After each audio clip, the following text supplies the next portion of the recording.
मैंने हमेशा ये कहा है कि एमक्यूएम से हमारे जितने इख्तलाफात हों वो धांधली करके भी जीतते रहे हैं, लेकिन उसके बावजूद भी एमक्यूएम का वोट कराची शहर में है। मैंने कभी नहीं कहा कि एमक्यूएम का कोई असर व रसूख नहीं है, लेकिन पीटीआई का वोट इस शहर में नहीं है। 2018 के इलेक्शन में बिल्कुल पीटीआई को वोट नहीं पड़ा, तो उनको वोट डलवाया गया, उनको जितवाया गया। लेकिन एमक्यूएम के साथ ये पहली मरतबा हुआ शायद कि उनकी हार हुई सीटें तो वो नहीं जीते, लेकिन उनकी जीती हुई सीटें जो हैं वो पीटीआई को दी गई। तो हम ये बात करते हैं कि एमक्यूएम चलें, बाकी तो बहुत बोलते हैं, लेकिन कम से कम अपने वोटरों के उस वोट पर तो बात करें जो छीन लिया गया है, जो जिस पर डाका पड़ गया है, जो चोरी हो गई है। तो वो वोट चोरी करके पीटीआई को दिया गया, उसका इज़हार बिलावल साहब ने किया था। और मैं समझता हूँ ये सवाल एमक्यूएम के दोस्तों से होना चाहिए। जब इंतखाबात से पहले हुकूमत नहीं बनी थी तो यही एमक्यूएम के लोग ये कहते थे कि हमारी सीटों पर पीटीआई को ज़बरदस्ती जितवाया गया है, हमारे वोटों पर डाका मारा गया है।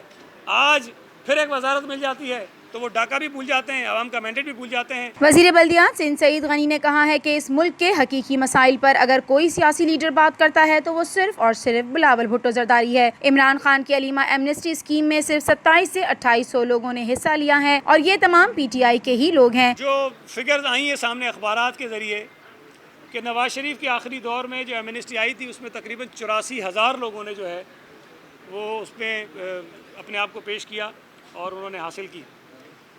इस मरतबा जो इमरान नियाज़ी की एमनेस्टी है, अलीमा एमनेस्टी, उसमें सिर्फ़ और सिर्फ शायद अभी तक 27-2800 लोग हैं जिन्होंने रुजू किया है, जो उस एमनेस्टी को अवेल करना चाहते हैं। तो ये एक बहुत बड़ा फ़र्क है। वज़ीर आज़म जो इस मुल्क के उन लोगों को जो एमनेस्टी लेते हैं चोर और डाकू कहता था, आज उन तमाम चोरों और डाकुओं को मिन्नतें कर रहा है कि खुदा के वास्ते आओ और अलीमा एमनेस्टी से फ़ायदा हासिल करो। मैं ये बात दोबारा दोहरा रहा हूँ कि ये एमनेस्टी सिर्फ़ और सिर्फ पीटीआई में जो बैठे हुए इनके करीबी साथी हैं, जिनकी बेनामी प्रॉपर्टीज़ हैं, जिनके पास नाजायज़ पैसा है, जिनकी दौलत इस मुल्क से बाहर पड़ी है, उनको प्रोटेक्शन देने के लिए दी गई है। अलीमा खान जैसी जो ख़वातीन हैं उनको प्रोटेक्शन देने के लिए दी गई है। एमक्यूएम का हरगिज़ ये मकसद नहीं है कि वो इस शहर और सूबे के उर्दू बोलने वालों की तर्जुमान है। सिंध में रहने और बसने वालों की अहमियत और हैसियत एक ही है, चाहे वो कोई भी ज़बान बोलते हों। एक तो पता नहीं क्यों जब एमक्यूएम पे बात करो तो ये कहते हैं कि उर्दू बोलने वालों को बोला है।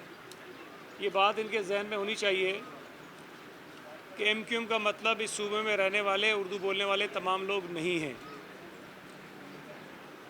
आज की अगर हम सूरत हाल देखें तो ये एमक्यूएम दावा नहीं कर सकती कि वो कराची की सबसे बड़ी सियासी जमात है। लोगों से ख़ास तौर पे हमारे उर्दू बोलने वाले भाइयों से गुजारिश करूँगा कि बड़ी मुश्किल से शहर की, सूबे की एमक्यूएम की दहशत गर्दी से, गुंडागर्दी से, बत्ताखोरी से जान छूटी है।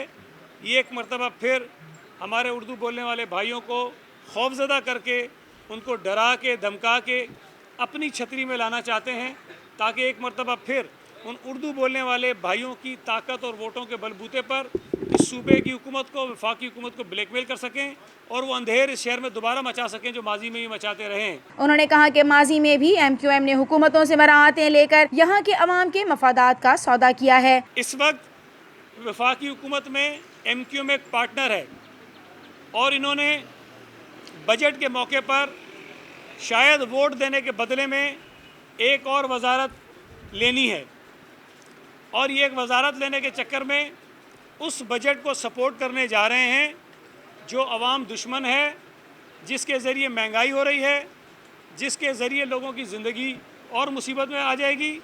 लेकिन एमक्यूएम को चूँकि एक वजारत मिल जाएगी, इसलिए वो तमाम बुराइयाँ, वो तमाम गुनाह जो पीटीआई की हुकूमत कर रही है, लोगों के साथ जुल्म और ज़्यादती कर रही है, वो तमाम माफ़ हो जाएंगे। यही एमक्यूएम का तर्ज़ सियासत है।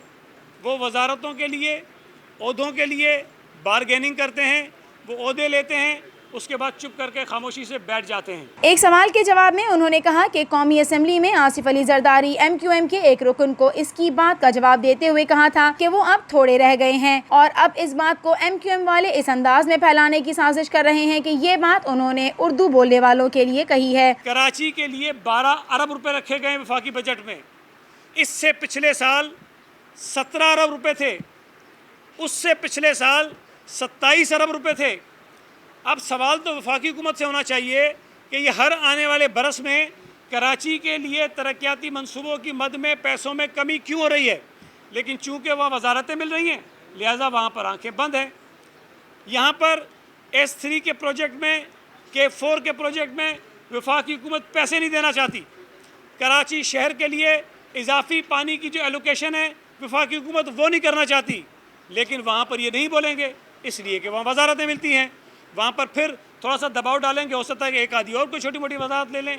तो ये इनकी रवायती सियासत है, ये हथकंडे हैं कि हुकूमत को दबाओ, फिर सौदेबाजी करो और उसके बदले में अपने लिए एक आध वजारत और ले लो। उन्होंने कहा कि अब कराची, हैदराबाद और दीगर शहरी इलाकों में बसने वाले उर्दू बोलने वाले उनकी गुंडागर्दी, भत्ताखोरी और दहशतगर्दी से जान छुड़ा चुके हैं। इस शहर में रहने वाले लोग भी और इस मुल्क में रहने वाले लोग भी, और आप भी ख़ास तौर पे सवाल तो भले कर लेते हैं, लेकिन हकीकत से आप भी वाकिफ़ हैं कि इस शहर के ऊपर MQM किस तरह इलेक्शन जीतती रही है, लोगों के मैंडेट को किस तरह ये चोरी करते रहे, डाके मारते रहे।